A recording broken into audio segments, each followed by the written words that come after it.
Bonjour à tous. Donc nous continuons notre série sur les lois de l'argent.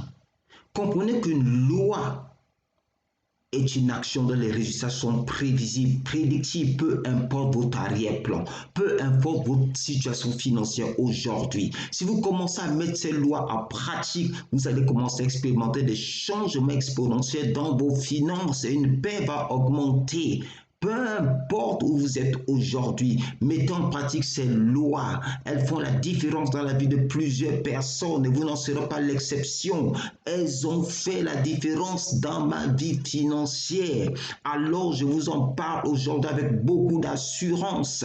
Mettez cette loi en pratique. Donc nous avons déjà vu les deux premières lois de l'argent. La première, c'était l'argent doit être retenu, qui vous incite à vivre une vie frugale. Et la deuxième, c'est l'argent doit être multiplié qui vous pousse à trouver des stratégies pour investir. Et donc la troisième loi de l'argent dont nous allons voir aujourd'hui, dont nous allons parler aujourd'hui, et bien cette loi de l'argent, c'est qu'il faut développer, sa sagesse en finance. Donc dans tous les cas, faites tout pour développer votre sagesse en finance. Faites tout pour développer votre sagesse en finance. C'est la loi 3. C'est-à-dire vous devez être déterminé à étendre ce qu'on appelle votre intelligence financière, votre capacité à comprendre et interpréter les chiffres financiers. Ne dites pas, j'ai pas la capacité. Si vous pouvez faire plus et moins, c'est suffisant. Oh, même quelqu'un peut vous aider s'il faut. Et vous devez avoir des objectifs financiers et un plan. Quels sont vos objectifs financiers? Aujourd'hui, si vous dites je cherche la liberté financière, je vous dis combien il vous faut pour être libre financièrement? Est-ce que vous pouvez répondre à cette question? Voilà pourquoi il vous faut des objectifs financiers. Quel est votre objectif financier? Est-ce que c'est sortir des dettes? Est-ce que ça avoir une certaine épargne à la fin de l'année? Quel est cet objectif que vous poursuivez? Si vous devez épargner, combien vous voulez épargner? Donc, combien de temps aimerez-vous atteindre cela? L'objectif peut être mis à jour, mais bien sûr, mais vous devez le mettre en place pour pouvoir créer des sortes de flux financiers, d'accord, dans votre vie qui vont vous aider à atteindre cet objectif-là.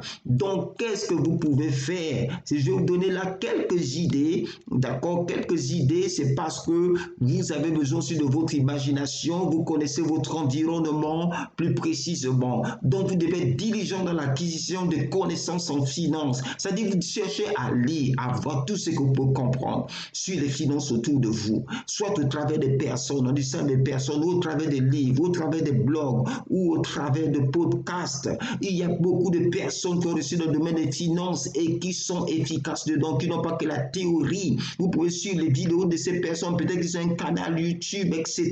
Abonnez-vous et prenez acquis. Vous devez acquérir cela. Moi, j'ai commencé à suivre beaucoup de vidéos sur les finances, par exemple de Dave Ramsey, un spécialiste dans les finances personnelles. J'ai lu pas mal de livres, comme des livres de Sandal de la Joie, beaucoup de livres, donc plusieurs ressources autour des finances personnelles, et c'est ça, comme ça que vous allez acquérir. Voilà, vous apprendrez à comprendre vos situations financières, où en êtes-vous aujourd'hui. Cette connaissance doit vous aider à déterminer où vous en êtes aujourd'hui. Est-ce que vous êtes peut-être considéré comme un pauvre financièrement, je dis bien financièrement, donc côté argent, ou de la classe moyenne, ou riche, voilà, etc. Donc, est-ce que vous avez un plan financier? Vous avez des dossiers financiers. Pour l'atteindre, vous voulez passer par où? Vous voulez passer comment? Quel est le plan que vous avez pour l'atteindre? Est-ce que vous avez un budget mensuel? Est-ce que vous avez un budget mensuel en ce moment? Participez à des séminaires en finance, faites des formations sur l'investissement, apprenez les tendances de l'offre et de la demande, étudiez les lois de votre pays concernant les impôts et les entreprises, instruisez-vous sur la bourse, les fonds de placement, apprenez ce que vous pouvez sur les finances, apprenez ce que vous pouvez et faites-vous vos propres convictions sur les finances. Alors je vous invite aussi en ce moment à vous abonner donc à notre newsletter, les 5 pas de fourmi pour atteindre la paix financière. Abonnez-vous sur cette newsletter. Vous allez recevoir déjà pas mal d'informations autour des finances personnelles. Voilà. Et puis vous poursuivez pour que le livre de Liliane Mouba, c'est un très bon début, un livre très efficace qui m'a beaucoup édifié et qui aujourd'hui pour moi est une inspiration, 10 pratiques pour maîtriser vos finances personnelles. Elle est disponible sur Amazon et Lulu à un prix vraiment de 3,99 €.